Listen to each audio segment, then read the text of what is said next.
L'hôtel a aussi instauré une pratique de circuit court.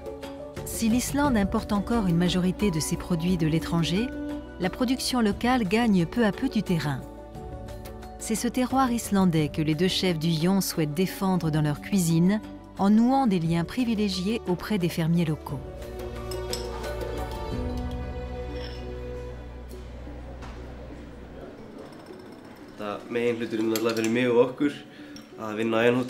L'essentiel pour nous, c'est de travailler en contact direct avec la nature et tout ce qu'il y a autour. C'est beaucoup plus créatif que d'être en ville. Avoir cette opportunité de travailler en lien permanent avec des fermiers et avec toutes ces herbes sauvages autour. On est proche de nos produits. Nous travaillons avec les fermiers des alentours, bien sûr.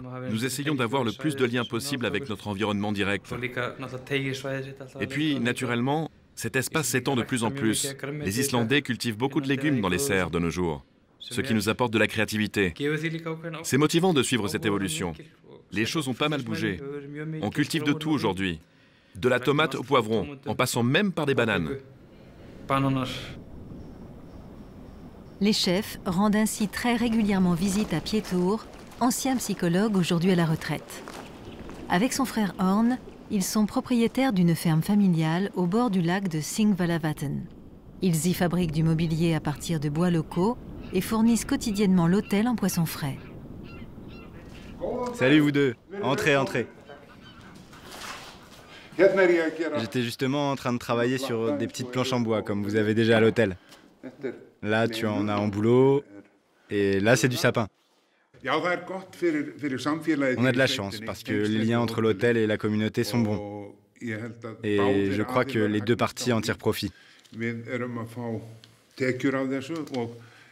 Pour nous, c'est économiquement intéressant de travailler en lien étroit avec le Lion. Et pour eux, c'est la possibilité de montrer ce que l'on sait faire en Islande. Et puis, il y a une chose essentielle, c'est qu'ils reçoivent tous les jours de la truite fumée de première qualité. Meilleure que n'importe où dans le pays, avec du poisson tout juste pêché.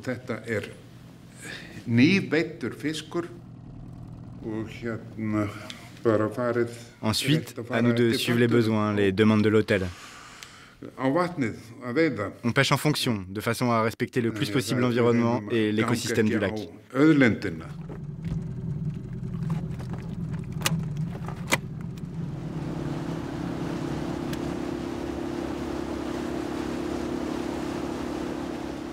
Je crois même, au fond, que cette proximité de l'hôtel et leur travail éco-responsable renforcent notre communauté.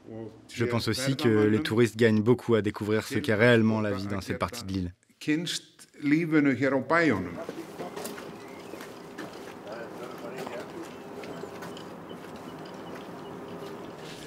C'est important de savoir qu'on participe aux sauvegardes de certaines de nos traditions, comme le poisson fumé de la ferme de Horn et Pétur, ou même toutes ces petites choses, ces objets qu'ils fabriquent avec le bois local qu'ils ramassent. Ça fait partie de notre culture. Les gens du coin utilisent de manière cohérente l'espace de leur domaine. Ils se servent de ce qu'ils ont à portée de main et ils savent le conserver.